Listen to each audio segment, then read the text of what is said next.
10-second security tip. Go. Our world is driven by urgency, and this causes mistakes that create security incidents all the time. So my tip is it's never too urgent to not fully think through. Calm down, think before you act. It's time to begin the CISO Series podcast.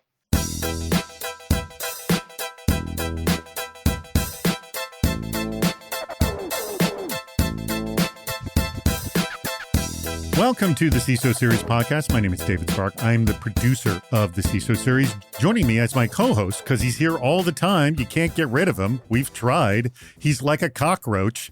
It's Andy Ellis, the principal and legendary CISO of Duha. I've now called you a legendary CISO and a cockroach. Yeah, now I'm a cockroach too. Like I've sometimes been likened to a plague you can't get rid of, but a cockroach is a new one, David. There you go. Well, cockroaches are tough to get rid of. Yep. We're available at CISOseries.com. We have lots of wonderful programming over there. Why don't you go check it out? Our sponsor for today's episode, if you've been listening to this programming, you've heard them before because they're a phenomenal sponsor of ours. It's ThreatLocker, zero trust protection platform. You will be interested in what we have to say about them later in the show. But first, Andy, we were talking about earthquakes off the air, and you keep saying you've missed them. So have you never felt or experienced an earthquake? Oh, no. I have definitely felt and experienced earthquakes. I grew up in LA. Mm-hmm. You know, I was a senior in high school in 89 when we had all of the pre-shocks, but I headed off to college right before the Loma Prieta earthquake. Okay. So I was at college during that one. I came back for a while and then headed back out east again, just in time for the Northridge earthquake. I was born just after the San Francisco earthquake. So none of the big ones have I actually been in California for, but I've certainly, have woken up many times to an earthquake, but never anything that was. Now, what was your first reaction to an earthquake? Because mine wasn't that was an earthquake. Because I didn't know what was happening the first time. I mean, when you grow up in California, like they're just a fact of life. Mm-hmm. Like at some point you're just like, oh, some things shook, must have been an earthquake. You learn, I don't know if you've ever assembled IKEA furniture and you have little tabs to nail things to the wall. Yes. And everybody here in New England is like, why would I do this other than the fact that my floors aren't level? It's like, because it will tip over in an earthquake. You're not worried about like pulling it over. You're worried about the whole thing swaying and dropping everything onto you. My first reaction to earthquake was, what are the neighbors doing? Because I didn't think it was an earthquake. I thought there was just some loud party going next door and they shook my room. And it took me a little while for me to do the basic math and go, no, that was an earthquake. Yeah, that's an earthquake. Especially the difference between like there's the S waves and the P waves. And after a while, you start to tell a little bit of difference between them. And then there was the year that, driving into school every day, and half the time I missed the earthquake. I'd get to school and people were like, did you feel the earthquake? I'm like, I have shock absorbers on my car. So no, I didn't. We have another Californian who is our guest today. She has felt a few earthquakes in her time. I actually have a SoCal tip for how to tell how big an earthquake is. You look at your pool if you have one, and you could judge it by the waves. There you go. You're also giving me SoCal PTSD talking about cockroaches because I live in LA and we've got them everywhere. But hi, gentlemen. Nice to talk to you today. That, by the way, everyone, is the voice of the CISO of Convera, none other than Sarah Madden. Sarah, thank you so much for joining us today. Yeah, thanks, guys. Great to talk to you. Where does the CISO begin?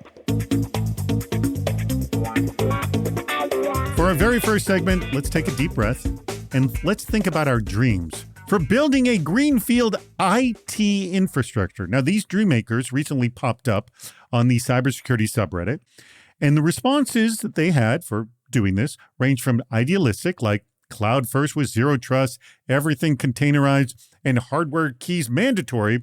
And one commenter just wanted accurate configuration management database, CMDB, where every team actually logs their infrastructure instead of building fiefdoms. Now, several admitted the real challenge isn't the tech stack, but that, quote, if you're reliant on the end user doing the right thing, it's already too late. Now, one of my favorite takes was, quote, as a security expert, it will never work, end quote, because security people building IT infrastructure ignore business needs. Andy, I'm going to start with you. So when you're designing a security architecture, again, thinking greenfield, you got a clean playing field. Are you optimizing for the world you want or the one that currently exists? So I think the answer is both. And I love the comment in there about if you're reliant on the end user doing the right thing, it's already too late. And nothing captures the blind spot of security professionals more than that sentence. Well, it's the feeling that it is the user's fault. Right. It's the user's fault. You need them to do the right thing. And if they don't do that, they're doing the wrong thing is the implication. When the reality is you have to design for humans. Humans actually are the people who provide value in your business. Humans operate with some pretty well understood rules. Like you can model how most humans will interact with things. And if you say, hey, I'm going to put a security control in your way and you have to take an extra 30 seconds every time you do a task, they're going to at some point be like, this is stupid. Why am I wasting my time with this? Let me go around the task. That's not the human doing the wrong thing. That's the human doing the right thing from the business perspective. So always design with humans in mind, human-centric design that deals with the infrastructure you have today, but is aimed at the future.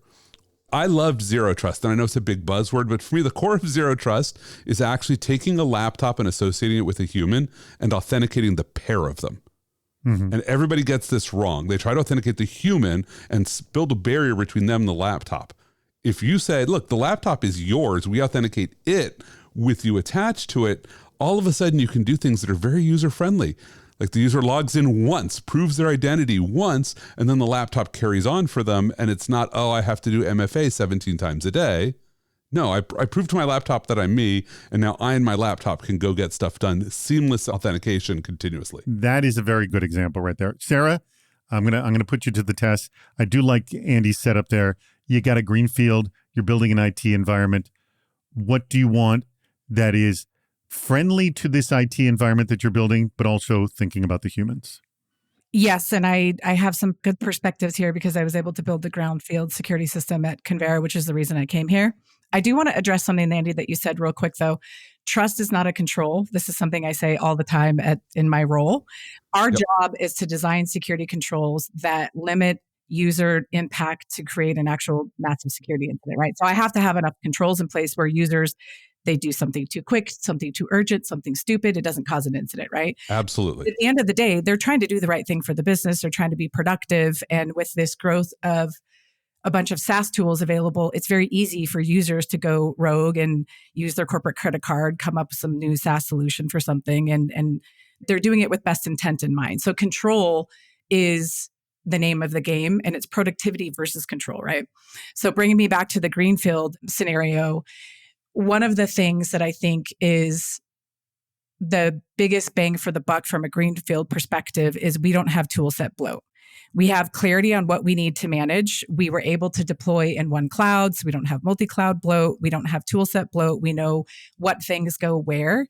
And we had the opportunity to say, we are going to use this control for this thing. We're going to use this tool for this type of business use case. And everybody is clear on what we use for what.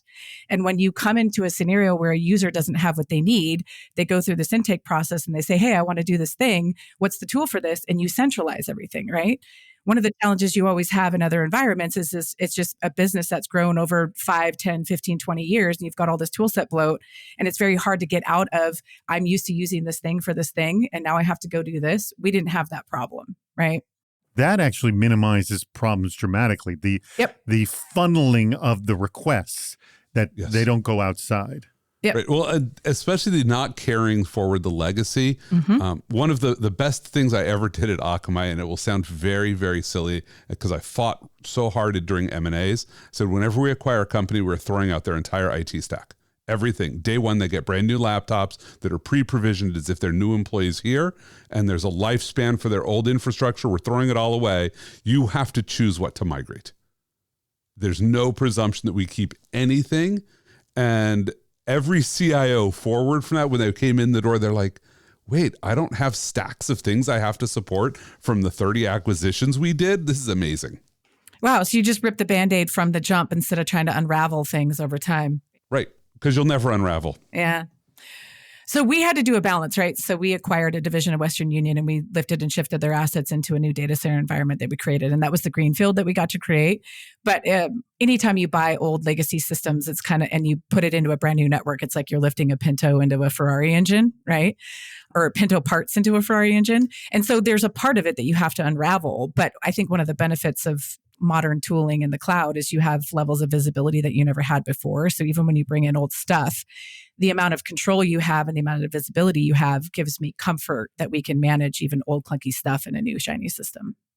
So I love your idea from an acquisition standpoint where you just say, hey, you are now coming into this world. This is the new system.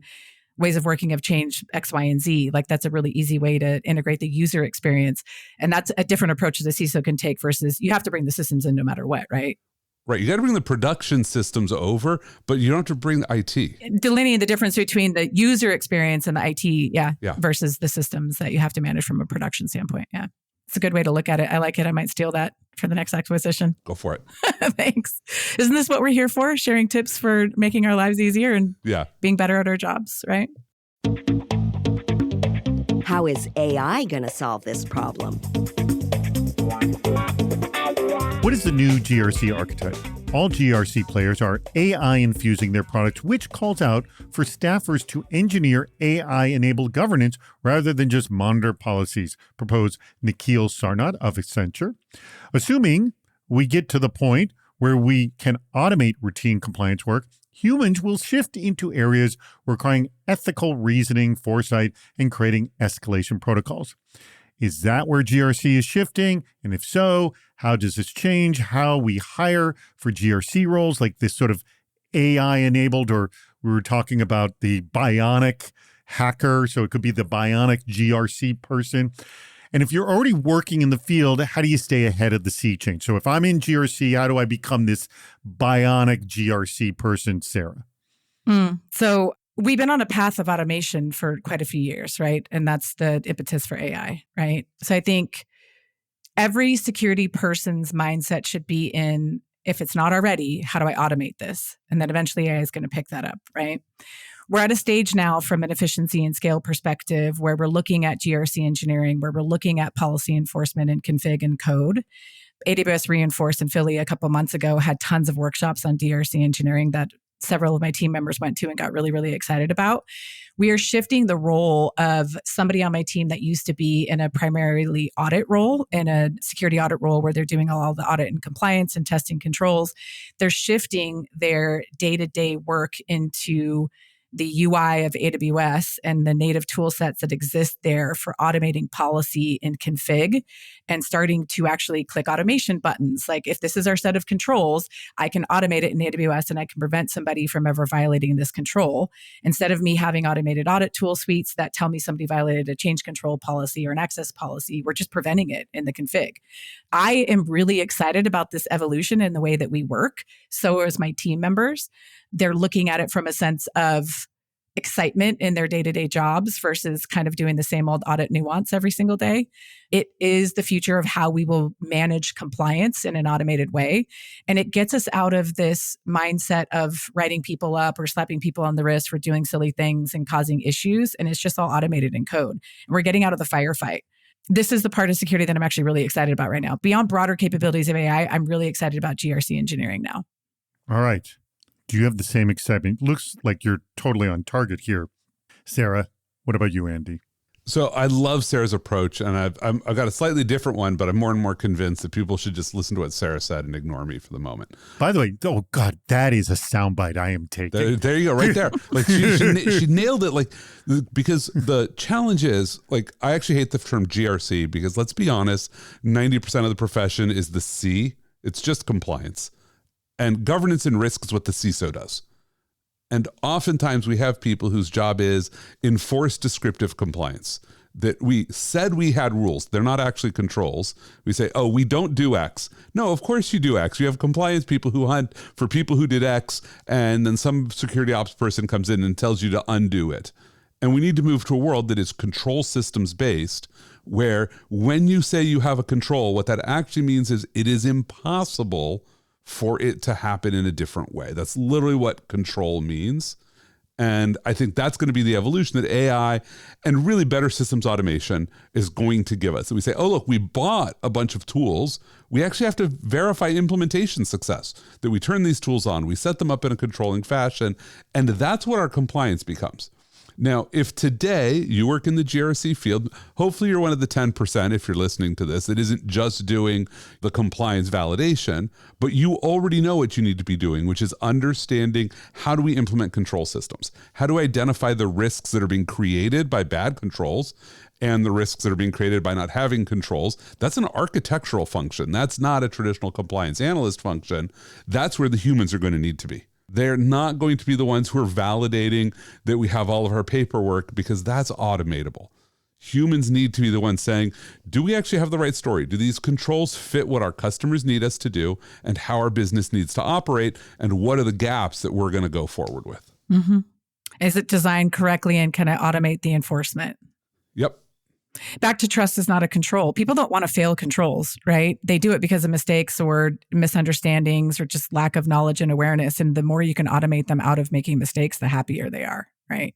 Right. If I don't have to type numbers in, I'm happy. Yeah, totally. And I think outside of the compliance part of the governance, risk, and compliance, the risk part is really important to me too, because we've been playing whack-a-mole with vulnerability management for our entire careers. And that's the biggest opportunity with AI is automating vulnerability management. That part I'm equally excited about, if not more, probably, right? Yep. Automate. Mm-hmm. Who's our sponsor this week? It is ThreatLocker. I told you about this. And we have something new you may not have heard before. Even the most reliable employees make mistakes. We were just talking about this. An unauthorized USB device or accidental click can expose sensitive data and create serious risk. Traditional user-based access controls rely on trust, and trust alone isn't security. You remember what Andy was talking about, securing the device and securing the person, like the two together. So ThreatLocker takes a different approach. By enforcing program-based policies, it ensures only approved applications can access, read, or copy data. Sensitive files stay locked down while approved software continues to run without disruption. And when exceptions are necessary, it does happen, administrators can jump in and they can approve them in seconds, keeping productivity high without sacrificing protection.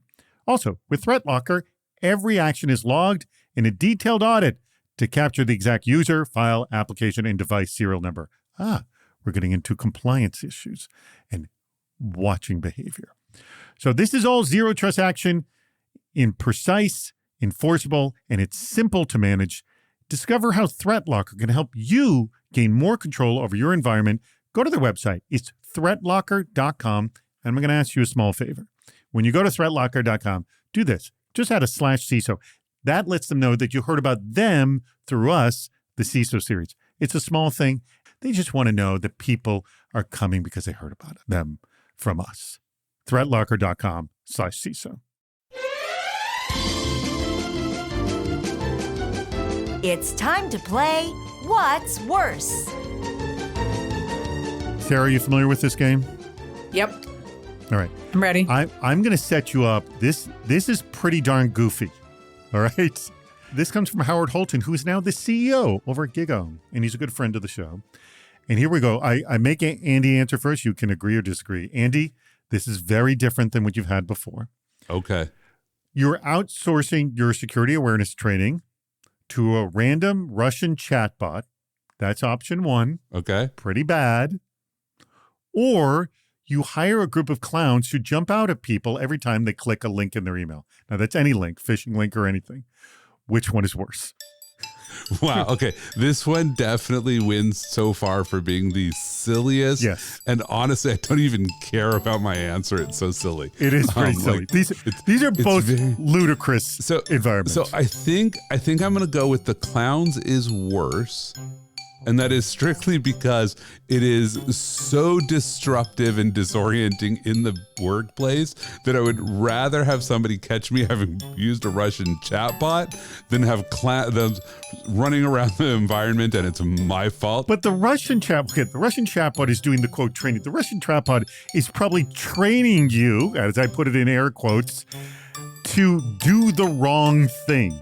Oh, sure, but you've heard my opinions about security awareness training that's outsourced anyway. Like 99% of it is pretty awful. There's a couple of decent vendors, but primarily most of the security awareness training is pretty bad. So, like, Fine, I will take that badness over. I have clowns jumping out at my CEO. By the way, I think there's a net benefit here. I want to get Sarah's answer, and then I'm going to get your take on something else. All right. So Andy thinks the worst of these two scenarios is the clowns jumping out. Sarah, what do you think? I definitely agree with Andy. I think clowns jumping out is worse because you didn't say anytime they clicked on a malicious link. You said any link. And so now you're going to have users in a state of panic. They're going to make mistakes constantly worried that they're going to have PTSD. Whereas I am going to have appropriate defenses. So even if the Russian chatbot tells my employees to do the wrong thing, I have controls in place that I mitigate bad ideas and bad logic and psychological manipulation. Because that's the spirit of phishing in general. Okay. Right? I want to just say all of these are good arguments. But let me throw out this couple things. I will point out that Sarah agreed with me. So just for keeping score. Sarah agreed with you. You're right. But I'm going to throw out this that may change your opinion here. If you truly have the clowns jumping out, scaring the crap out of everybody in your office, and everyone's having a panic about it, let's just think about how incredibly viral these videos would be. If you had video of this, of the clowns jumping up, people go, oh my God, like that. This would do an amazing branding of, look at what we put our employees through, and they're still working for you. I think this would be an amazing viral video moment that would put the business on the map and be huge for the business. Andy, your thoughts? So do you remember the company that went viral when their security awareness training sent out links that employees had been laid off and they had to click here? That's in the same category. I do remember this. I can't remember who. No, it's not. It is not, because this is visually very amusing. Oh, yes, it is. That was just cruel. But how's this? I'll put Sarah on the spot. Sarah, let's just imagine for a moment that you authorized this, and tomorrow a fleet of clowns was in the Convera offices or potentially in people's houses, jumping out at folks. Do you believe you will be employed at the end of the day? Absolutely not. There we go. Thank you. I think the drive for viral content. No, hold on, no. Wait. She was authorized to do this, obviously, from the business, so of course she's going to stay employed. Doesn't matter. Even if you went and told the CEO you were going to do this, and the CEO said, this sounds like a great idea, go do it. You do it, everybody complains to HR, it goes viral. Do you still think you're going to be employed by the end of the day, even though the CEO had said go for it?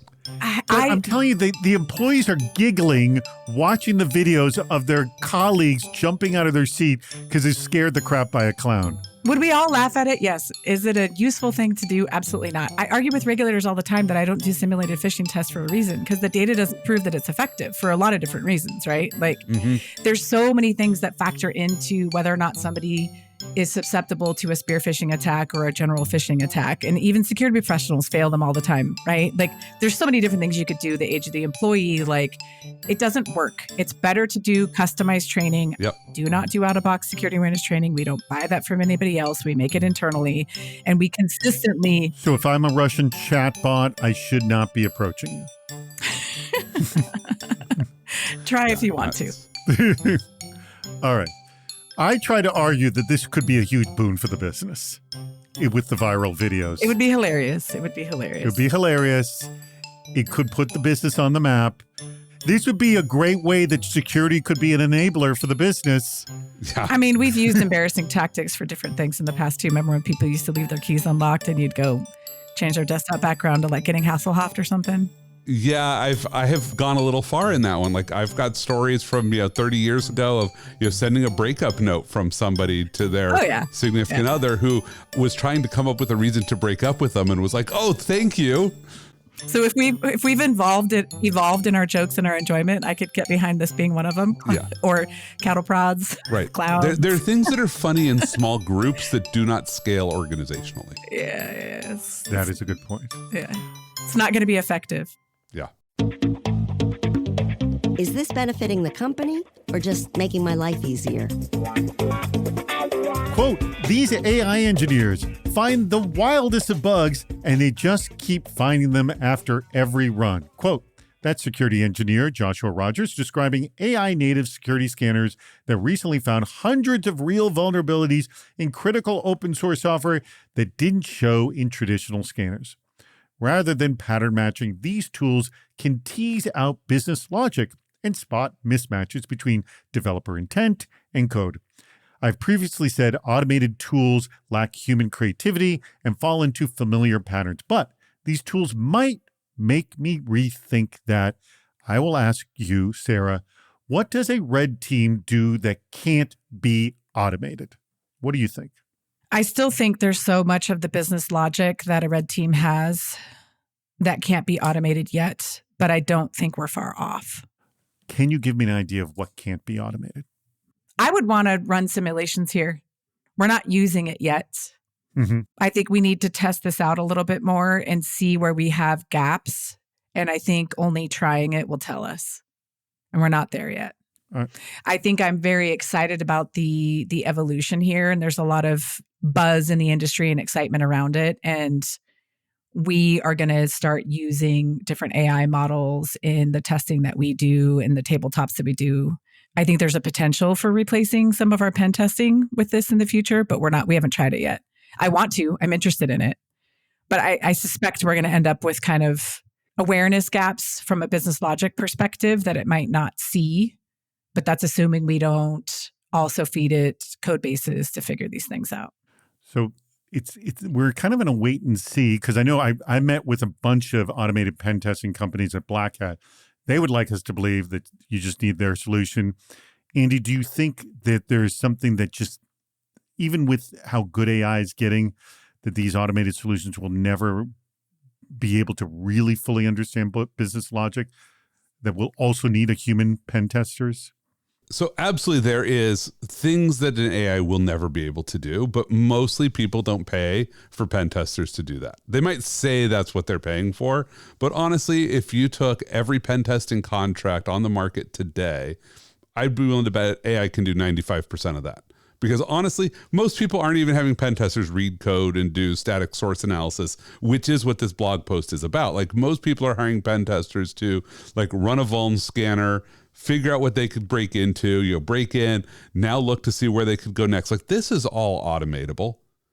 This doesn't even require complex AI. This is literally just iterative automation. On the AI side, I'm very excited about the source code analysis capabilities to be able to look at code and say, look, here's how it's being called. Here's where the gaps are. I'm looking forward to MCP almost being inverted and people saying, let's take an MCP-based analysis of an API and say, what else could it do that isn't advertised, but that represents a risk? That's the things that humans sometimes have a hard time finding unless they're really good, and that AI is more likely to find for you. It's I have bloated code that has 1,000 capabilities, but I'm only calling 20 of them. It means 980 of them are potential vulnerabilities that you need to understand. This is never going to be called. Why do you have it available there? So that one day it can be the reason why you're the headlines of the New York Times. Mm-hmm. I think the near-term opportunity is just using it internally for vulnerability management within your software development lifecycle, SDKs, refactoring old code vulnerabilities, things like that. We're going that route. And then externally, red teaming, I think, will be next, right? I can get more out of some out-of-box pen test that you buy just from those third-party sites that do your security scanning. I could get more out of that than paying a pen tester, right? And we do both, right? We do the pen test that we have to do for compliance that produce reports, and then we pay real people that are really good at their jobs to find things that we can't, right?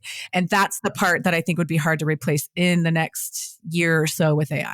I actually think there's a business model here, which is just external washing your internal pen testers, because actually most of the value of having an outside pen tester is you get to say, oh, an outside pen tester found this, therefore it's real. Mm-hmm. Even if your team knew about it. So you can almost take your own internal pen test reports, upload them. Oh, by the way, that didn't start with external pen testing. Just any external consultant, their value is greater than anybody telling you inside. Right. But imagine a world where you have your own AI-based tool, you get all the results, and then you have it washed so it looks like it came from an outside company, show that to your management, here's all of our exposures found by a third party. They can see them. A crisis-tunity. There you go. A crisis-tunity. I like it. That. Yep. Sometimes you have to create them. It's time for this week's security tip. This week's AI-infused security operations tip is sponsored by Anvalogic. AI can't defend what it doesn't understand. Too often, SOCs deploy machine learning models that have been trained on generic datasets, which means it has been tuned for someone else's risk environment, or even no one's risk environment. The real power of AI defense is realized when you feed your organization's unique context into the system, from business critical assets to common adversary tactics, data flows, and compliance priorities.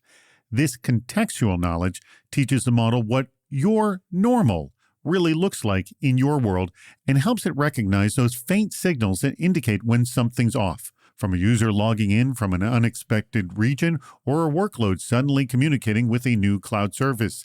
These can sometimes be subtle signs that might otherwise get buried in the noise. You could think of it as like training a guard dog. A well-trained dog doesn't react to every sound or scent. It learns and then knows what belongs and what doesn't. Having AI as part of your defense means letting it understand your specific landscape, which means every detection, correlation, and risk score becomes sharper, faster, and more meaningful. Rather than having more AI, think about having your AI. To learn more about saving costs and optimizing analyst capacity with a hybrid SIM and data lake, go to anvologic.com.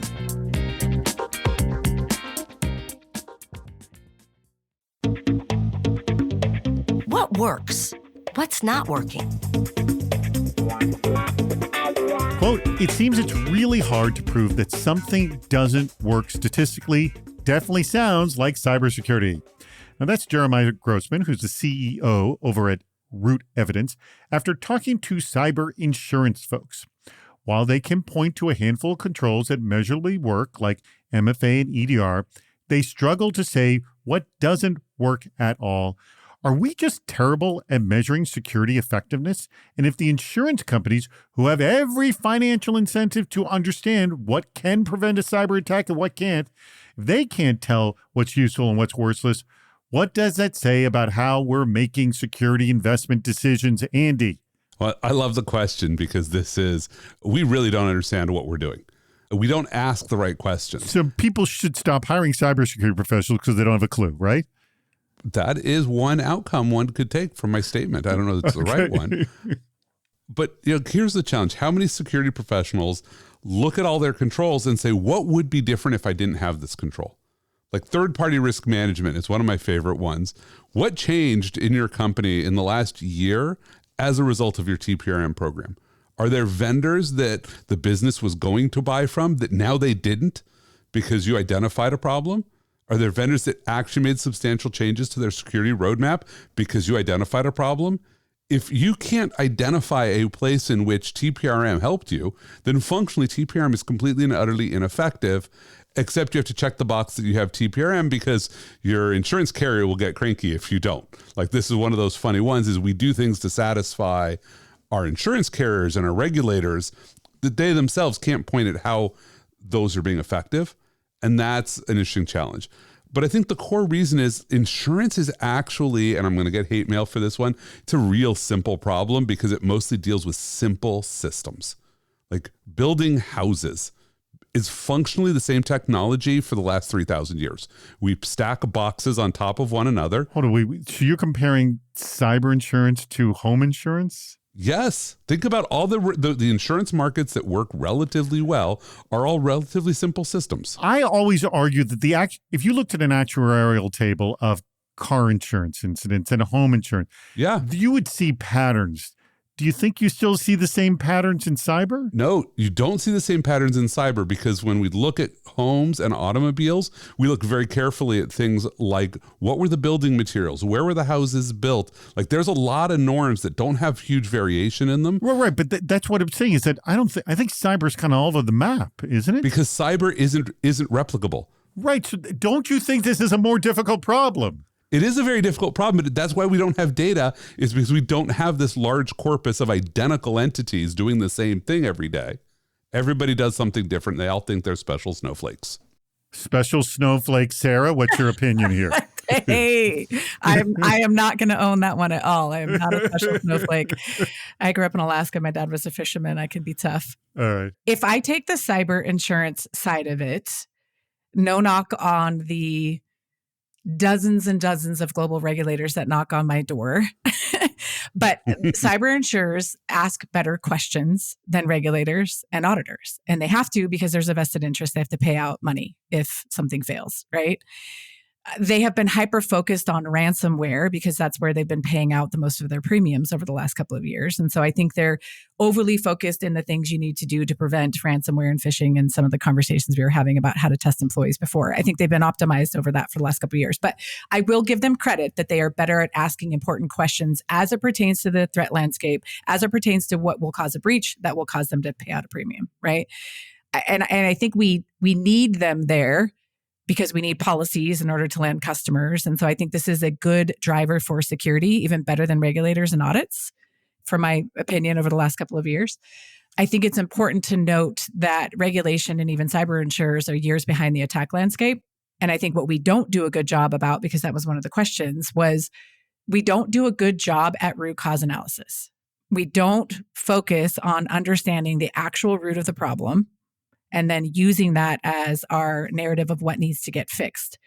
I think there's a lot of really great security people that are good behind a computer and they're good communicating with the computer and they're good at analyzing things. But when it comes to articulating risk, to get budget, to make changes that impact productivity, it requires good communication, a solid way to communicate risk, and a clear understanding of root cause of a problem. And I think that's the hard part, right?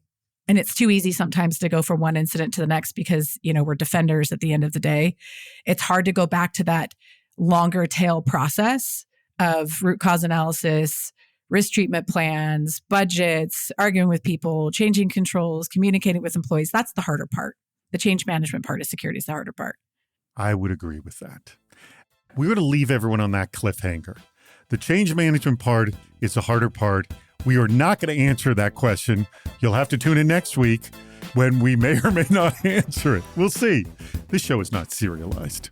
Sarah, you were excellent. Thank you so much for coming. Let me just make a few mentions, and I want to hear your last word on today's show. Our sponsor for today's episode is with ThreatLocker. Remember, go to threatlocker.com, add the /CISO. It's a great way to let them know that you heard about them from us, from the CISO series, or just tell them, hey, we heard about you through the CISO series. But they really have a very impressive entire platform of zero trust tools. Take a look at it as you're building out your zero trust environment as well. Sarah, any last thoughts on today's episode? And why should everyone be checking out Convera? Well, if you want to move money around the world, check us out. That's what we do. We move money around the world fast. Mm-hmm. So you can move money, say, for instance, from somewhere in Africa to the US in less than a couple of days, or China, or within a day. We move money around fast. Last thought for this podcast. I thoroughly enjoyed this conversation. Thank you, guys. I think sometimes it's hard to step out of your bubble and have conversations with colleagues, and there's so much we can learn from each other, if not just a therapy session. I think we're all fighting the same fight every day, and just taking a step back and talking to each other and helpful tips and tricks that we learn from each other, or just, again, having a therapy session. These conversations are really valuable. So I thank you for inviting me today. And I would just encourage everybody in the Defender space to just keep talking to each other. So are you saying that I'm your therapist? You did help me a little bit today. Awesome. But everyone heard this therapy session today. So we all need it. So it's a group therapy with the whole industry. Well, I'm not bound to any ethical guideline of not disclosing this because we're recording this and it's going to go out to everybody. So everyone's going to hear it. Hear all your dirty laundry, Sarah. And yours as well, Andy. There goes your social worker license. Thank you very much, Sarah. Thank you very much, Andy. Thank you to our sponsor, ThreatLocker, and thank you to our audience. We greatly, and I do not mean this lightly, appreciate your contributions and for listening to the CISO Series podcast. That wraps up another episode. If you haven't subscribed to the podcast, please do. We have lots more shows on our website, CISOseries.com. Please join us on Fridays for our live shows, Super Cyber Friday, our virtual meetup, and Cybersecurity Headlines Week in Review. This show thrives on your input. Go to the Participate menu on our site for plenty of ways to get involved, including recording a question or a comment for the show. If you're interested in sponsoring the podcast, contact David Spark directly at david@cisoseries.com. Thank you for listening to the CISO Series podcast.